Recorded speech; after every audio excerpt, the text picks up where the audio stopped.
And here we are. We're facing the Jets. Aaron Rodgers in New York. Aaron Rodgers. Aaron Rodgers in New York.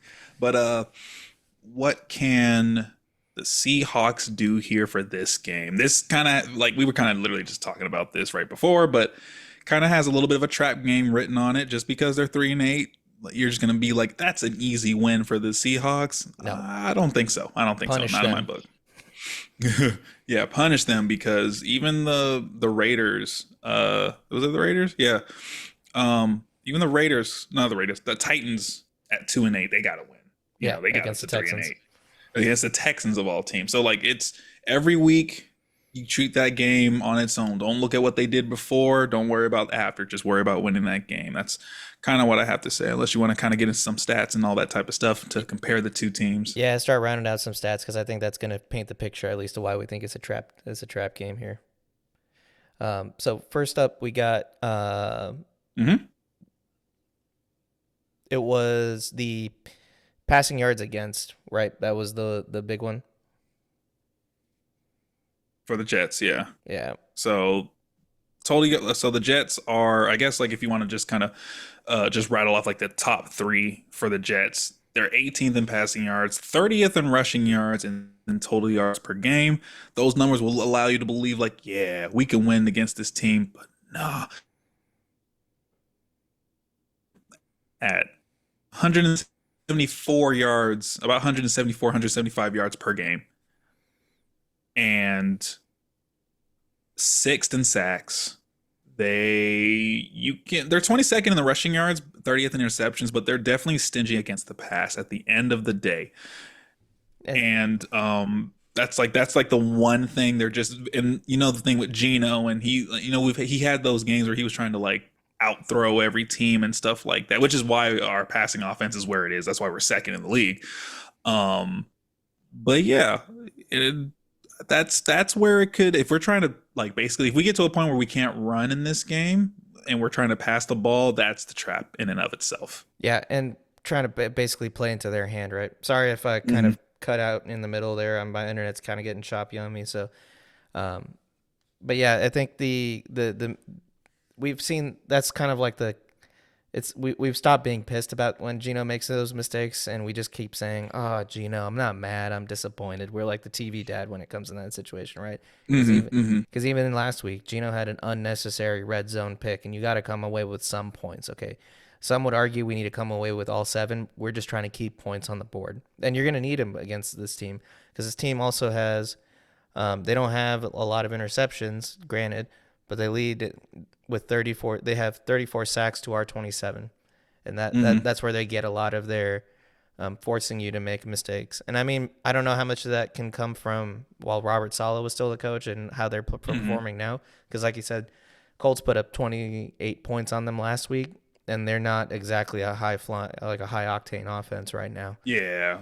And so, it has the potential of being a game where we kind of just say, "Oh, it's just the Jets," and that's what I'm worried about. Yeah, I don't. It's really on, if our defense regresses back to where they were earlier in the season, it's already a done game. The Jets have it. If Yeah, our defense can stay consistent from this previous game with the Cardinals, great. Now, again, for offense, I think we just need to establish the run. I think that's like the main point here. I think we can agree on establish the run, and I feel like you'll have control of the game. and neither of these teams are elite when it comes to running the football, but we are pretty elite at defending the run now, and that's where it might come down to. I mean, we can't take away the fact that there is an Aaron Rodgers, Devontae Adams connection again, but the Don't forget Seahawks about Garrett Wilson. and Garrett Wilson. But we can't forget that rush yards per game, Seahawks are not doing so hot, and that comes down to a lot of offensive line play. And so we're Hmm. only averaging 89.1, which is good for 28th, while the Jets are averaging 87.2, which is 30th. So we're playing somebody actually worse than us at running the football on average. And so For maybe a change. so if it comes down to it, hopefully, we typically pass to run, but this might be one of those situations where we use some of those early drives to try to establish the run before, we start slinging the ball around a little bit because I think the defense will give us the opportunity. I hope we don't get dug into a hole early because that's where we've been backing ourselves into a corner a little bit in some of these losses that we've had recently. Mm-hmm, mm-hmm, mm-hmm. But what else? Who do you think on our, at least on the Seahawks, is going to be the difference maker for us? Um, let's see what Leonard Williams does again. I want Damn, to that see was him mine. be a I want to see him be a wrecking ball. But if that's yours, I still have another I can choose. I still want to see what Ernest Jones can still do. I That was think my he other one. might. No Damn way! it. So I guess we're both in the same boat that those two Those are on our the leaders. defense. Like, Yeah. I mean, Oh yeah. I still hold on to the fact that Ernest Jones was leading the team out of the tunnel after 2 weeks of being on the team. Like that guy's already, he's like, this is my house now, boys. And hopefully, I mean, Derek Hall can have another game. He's still sitting at 6 sacks. Leonard Williams at 5, Boye Mafe at 5, and Draymond Jones is at 4. But if you want to compare it to New York's side, Will McDonald the fourth has 8 sacks on the season, and Unreal. then Keenan Williams has 6, Michael Clemens has 4.5, and then Javen Kinlaw has 2.5. So like they got again, like we said before, they can sack, and if you're not careful, if we can at least like limit to like no sacks. I think we can do good. And This that's, can be a game if we play. You know how I usually am. Don't make mistakes. Run the ball, and just don't give the ball to the team. yeah. Don't, score more points than the other team. That's my always take. That's always my Score more take. points. I mean, you kind of hit the nail on the head. And then the Seahawks are also fielding a backup guard at right guard, a position where we've had a player have a 0 grade on PFF. And so, it's not exactly a place of strength, and I can see the Jets trying to take that advantage of that. I mean, but I'm also hopeful for the fact that we got some young guys going out there that are going to play like their lives dependent on it. And with bookends like Charles Cross and Abe Lucas and Hmm. Oluwatimi, who's been like playing. It almost makes me question why we stuck with Connor Williams as long as we did if Oluwatimi is playing this well too. But I'm just gonna glaze past that and accept the fact that he's out there Like playing well. just remember that McDonald wasn't here when they drafted Olu, so he doesn't know like what the previous team liked with Olu at center, right? So of course Olu comes in, he say, "Hey, I'm good. Don't worry about me. I'm good." Yeah, So that's good to know, and because again, McDonald can literally he definitely wasn't in terms of like the rest of the season or for the most of this season with McDonald. I'm glad that he got rid of those off-season acquirements at linebacker because he got rid of both, and the defense has been doing a lot better. yeah. I mean, I'll let me flip it over to the offense side really Yeah, quick. I mean, we talked about being. I mean, so we could say that the big difference maker for the Seahawks on the offense side could be K9 if he can get the run. If he can run the ball, then he's going to be a problem, and he's going to that's just who I open want to everything. see. I'm with you. I Yeah, agree but I with you will on that say one. the one that I'm going to be looking out for like pretty closely is what JSN does to this team because he's Or had DK Metcalf, or or DK DK. Metcalf. Let have DK. I'll say DK Metcalf to your JSN. Okay, fair enough. And we always we pose the question now: JSN WR1? Like I don't know because he is just, WR1A or B, whichever one. yeah, we'll take it. I mean, he has all the good qualities of Tyler Lockett, but with more agility and he's And youth. and youth. And we I always love seeing him. I love seeing JSN dive instead of taking a tackle. I'm like, somebody's Oh been yeah. watching Tyler for a year. No, because JSN definitely he's not like you're not a big receiver. You see how these corners or linebackers are hidden receivers. If you got the ball and like don't even there's no point in trying to get that one extra with like with a truck. Yeah. You're just gonna get hurt yourself. And I think learn from Tyler. Tyler's like, look, you can do that, but you're not DK.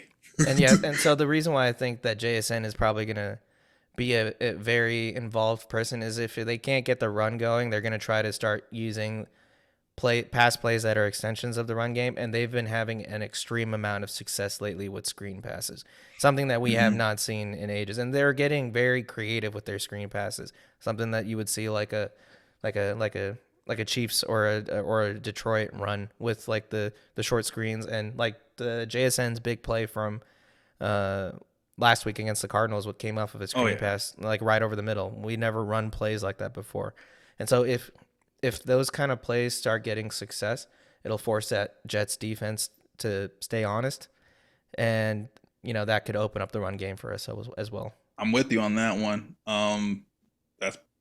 That's practically it because like Especially like if we really want to, we want JSN or DK Metcalf to go. But again, this is like a stingy passing offense, so it's one of those like we both say, well, K9 got to step up. I'll say K9 and Charbonnet got to step up here. Whenever K9 needs to come out, I want Charbonnet to have. I want them to both have like 100 yards apiece in this game. That's asking a lot. Don't get it twisted. It's asking a They lot. haven't had 100 yards between them. I know. I just want them to both have like close to, if not like, I honestly, I'll say 100 scrimmage yards maybe. Mix them in the pass game too, but that's kind of what I want to see. They have been using K9 a lot more in the past game as well too. And the reason why they use Charbot as more of a third down back is because he had better hands, but K9's getting a little bit better. I mean, he had an almost interception, but so has Charbonnet. I don't know how many interceptions Gino has had where they've been throws that kind of that receivers bobbled up, but I don't put the blame on the receiver in that situation. It's just instinct. It's a bad thrown ball that they try to go back and make a play on. Mm-hmm. So, those kind of things, there's different ways of getting your running back involved. And yeah, that could open things up quite a bit as well too. But we haven't talked about the fact that it's a cold weather game where we don't know how cold weather Geno's is going to play.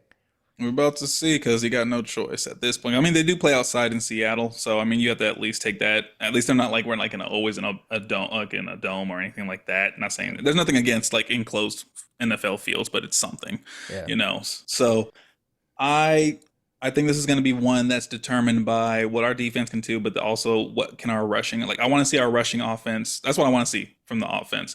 Where's our rushing offense? Like I know they're serviceable. We've been serviceable. I want to have like that big 120, 130 from somebody. Yeah, somebody. JSN, if he can get yardage like that, he's gonna make a very good run at most improved player. Like coming down the stretch here. Oh yeah, maybe hell get all of our even Kenny McIntosh from Georgia involved as well. Yeah, he's only Get used him. really in the return game, but like I mean, just get somebody that can run out there, man. Oh yeah, man. I think if we can do that, I think we'll be okay. I'm still gonna choose the Seahawks for this one. I think it's gonna be a tough game. It's not just gonna be an easy game, especially with how the Jets can come back.